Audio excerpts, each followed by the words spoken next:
Bonjour et bienvenue dans cette quatrième vidéo niveau seconde où nous allons parler de l'atome. Donc cette vidéo fait directement suite aux trois premières vidéos sur l'atome que j'ai déjà sorties. Je vous conseille donc de regarder ces trois vidéos avant de regarder celle-ci.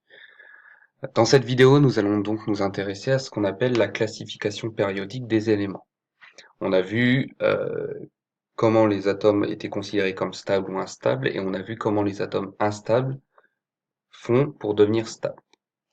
Donc maintenant, on va s'intéresser à ce qu'on appelle les propriétés chimiques d'un atome et le fait de les classer en fonction de leurs propriétés chimiques. Donc ce qui s'est passé, c'est qu'au 19e siècle, il y a des scientifiques qui ont travaillé sur l'atome et certains d'entre eux ont remarqué, à l'époque ils appelaient ça des propriétés chimiques, certains ont remarqué que certains atomes avaient des propriétés chimiques identiques. En fait, aujourd'hui, avec le cours actuel, on pourrait dire que ils avaient remarqué que des atomes avaient des nombres d'électrons dans leur couche externe identiques. Donc les scientifiques avaient remarqué ça, et donc euh, certains, dont Dimitri Mendeleïev, qui est sans doute le scientifique le plus connu concernant la classification périodique des éléments, a eu l'idée géniale, au milieu du 19e siècle, de se dire euh, pourquoi pas classer les atomes dans un tableau en fonction de leurs propriétés chimiques, justement. Et c'est ce qu'il a fait. Et au début, il y avait un vieux tableau qui était le sien, du coup, et petit à petit, on l'a amélioré pour obtenir le tableau suivant. Donc, ce tableau, même si vous le comprenez pas, c'est un tableau que vous avez forcément déjà vu au moins une fois. Si vous êtes allé dans une salle de physique-chimie, il y en a forcément un ou même plusieurs. Et en fait, il s'agit d'un tableau qui regroupe tous les atomes qui existent dans la nature.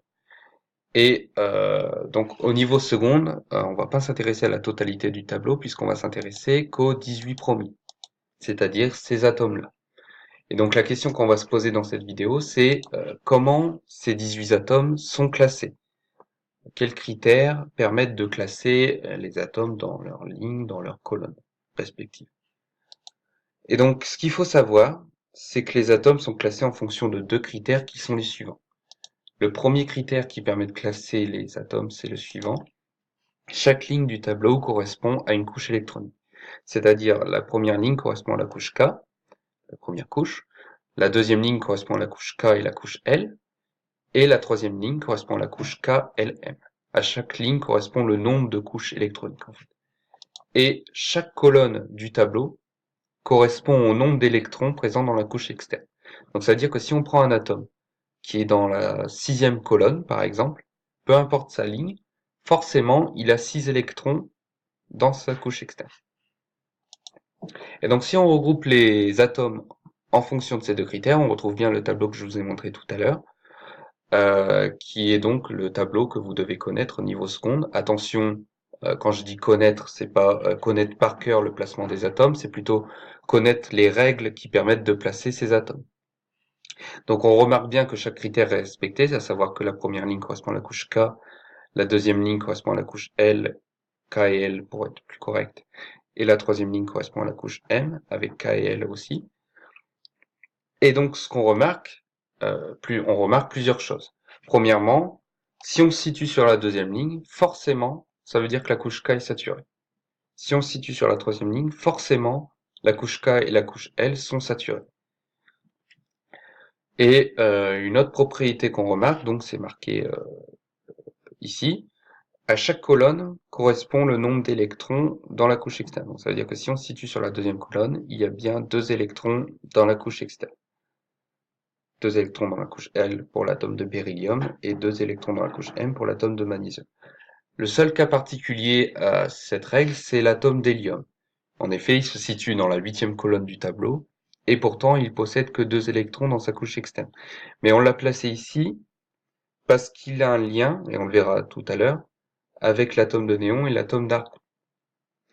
Et donc, puisque à chaque colonne du tableau, il y a le même nombre d'électrons dans la couche externe, ça veut dire que chaque atome de chaque colonne possède des propriétés identiques.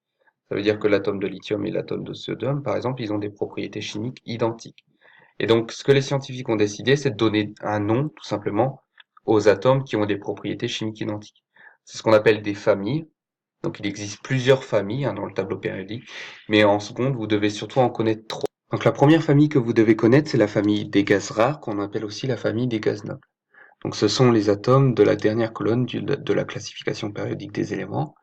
Autrement dit, ce sont les trois atomes ici, l'atome d'hélium, l'atome de néon et l'atome d'argon. Et la propriété la plus importante de ces atomes, c'est que ce sont les seuls atomes stables existant naturellement. C'est-à-dire que ce sont les seuls atomes qui n'ont pas besoin de se lier à d'autres atomes ou de perdre ou de gagner des électrons pour devenir stables. Ils sont déjà stables. Ensuite, une autre famille que vous devez connaître, c'est la famille des alcalins, qui sont les atomes de la première colonne de la classification périodique, à l'exception de l'atome d'hydrogène. Donc autrement dit, ce sont ces deux atomes-là, l'atome de lithium et l'atome de sodium, qui ont deux propriétés. La première propriété, c'est qu'ils possèdent deux couches électroniques au minimum. Et la deuxième propriété, c'est qu'ils possèdent un électron dans leur couche externe.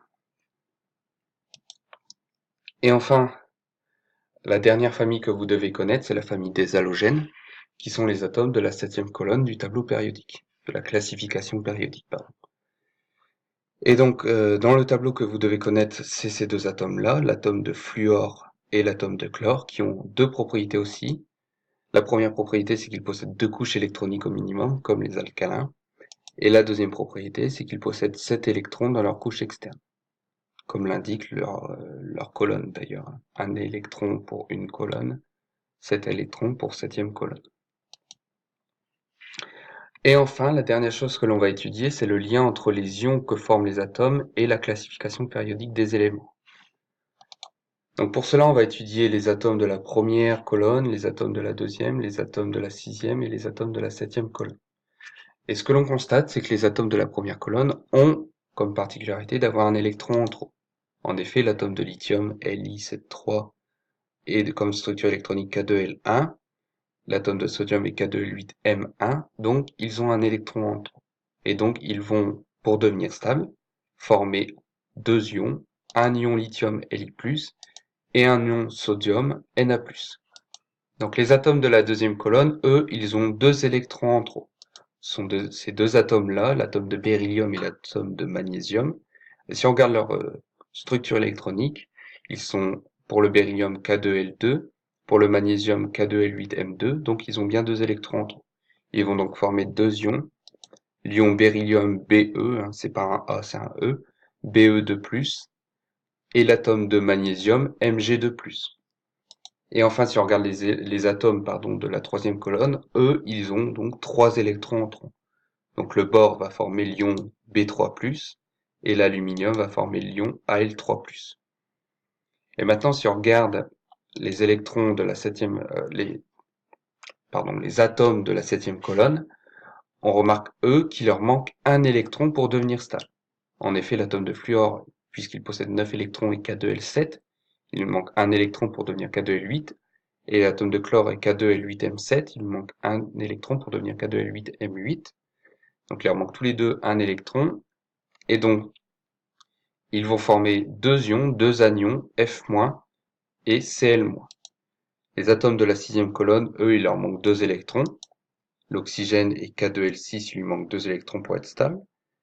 Le soufre est K2L8M6, il lui manque deux électrons pour être stable, donc ils vont former deux ions, deux anions encore une fois, O2- et S2-. Et enfin, les atomes de la cinquième colonne, il leur manque trois électrons pour être stable, puisqu'il est K2L5 et K2L8M5. Et donc, ils vont former encore une fois des anions, N3- et P3-. Et donc, si on fait le bilan, avec le tableau périodique que vous devez connaître, on remarque que les cations et les anions se situent au même endroit. En effet, tous les cations se situent ici. En plus, avec comme particularité que si on se situe sur la première colonne, ils vont donc former un cation plus. S'ils se situent sur la deuxième colonne, 2 plus. S'ils se situent sur la troisième colonne, 3 plus. À droite, donc à la cinquième, sixième et septième colonne, on a la zone de formation des anions, avec comme particularité que si on se situe sur la septième colonne, ça va former des ions moins. Dans la sixième colonne, des ions 2-. Et dans la cinquième colonne, pardon, des ions 3-, des anions 3-. Et ce que vous remarquez aussi, c'est qu'il y existe deux atomes qui apparemment ne forment pas d'ions. Mais qu'est-ce que ces atomes vont pouvoir faire pour devenir stables? Et bien ça, on le verra dans le prochain chapitre. Voilà, je vous remercie de m'avoir écouté.